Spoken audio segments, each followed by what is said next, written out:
ମାଟିର ମଣିଷ ଉପନ୍ୟାସର ଶୈଳ୍ପିକ ମୂଲ୍ୟାୟନ। ମାଟିର ମଣିଷ ଉପନ୍ୟାସର ମୁଖ୍ୟ ଚରିତ୍ର ବରଜୁ ପ୍ରଧାନ ପ୍ରକୃତରେ ମାଟିର ମଣିଷ। ସେ ମାଟି ପୁଣି ଓଡ଼ିଶାର ବିରୂପା ନଦୀକୂଳ ତଟବର୍ତ୍ତୀ ପ୍ରଧାନପଡ଼ା ଗାଁର ମାଟି। ମାଟି ପ୍ରତି ଆଗ୍ରହ ଏ ଦେଶରେ ବହୁ ପ୍ରାଚୀନ କାଳରୁ ଏକ ପ୍ରତିଷ୍ଠିତ ପରମ୍ପରା ରୂପେ ଗୃହୀତ ହେଉଥିଲେ ହେଁ ମାର୍କ୍ସଙ୍କ ଚିନ୍ତାଧାରାର ପ୍ରଭାବରେ ଏଥିରେ ଏକ ନୂତନ ଜାଗୃତି ପ୍ରବେଶ କରିଛି।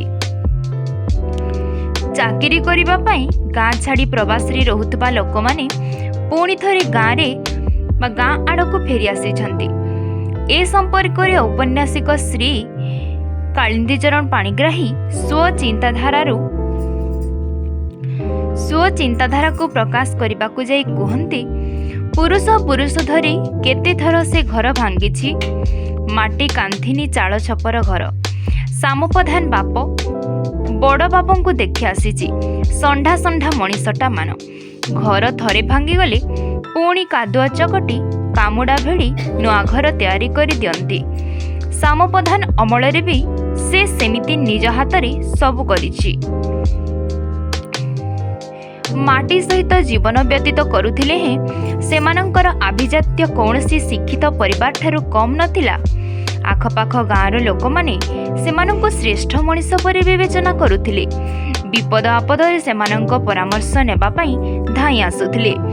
ଲେଖକଙ୍କ ଭାଷାରେ ଖାଲି ମାଟି ତାଙ୍କର ବେଉସା। ଜନ୍ମଠାରୁ ମରଣ ଯାଏ ମାଟିର ଜନ୍ମ, ମାଟିରେ ଶୁଆ ଉଠା ବସା, ମାଟିରେ ଘର, ମାଟି ତାଡ଼ିଲେ ପେଟ ପୋଷେ, ମାଟିର ମଣିଷ। ମାର୍କ୍ସ ଓ ଗାନ୍ଧୀଙ୍କର ବିଭିନ୍ନ ଆଦର୍ଶ ଦ୍ୱାରା ପ୍ରଭାବିତ ହୋଇଥିଲେ ହେଁ ଲେଖକ ବରଜୁ ପ୍ରଧାନର ମାନବିକ ରୂପକୁ ପ୍ରକାଶ କରିବା ପାଇଁ ବିଶେଷ ଯତ୍ନଶୀଳ ହୋଇଥିବା ଦେଖିବାକୁ ମିଳେ। ସେଥିପାଇଁ ତା ସମ୍ମୁଖରେ ରହିଛି ଦୁଇଟି ପରୀକ୍ଷା। ପ୍ରଥମରେ ତାର ପରିବାର, ଦ୍ୱିତୀୟରେ ପ୍ରଧାନପଡ଼ା ଗ୍ରାମ। ପରିବାରରେ ଦୁଇଟି ଭାଗ ଦେଖିବାକୁ ମିଳେ।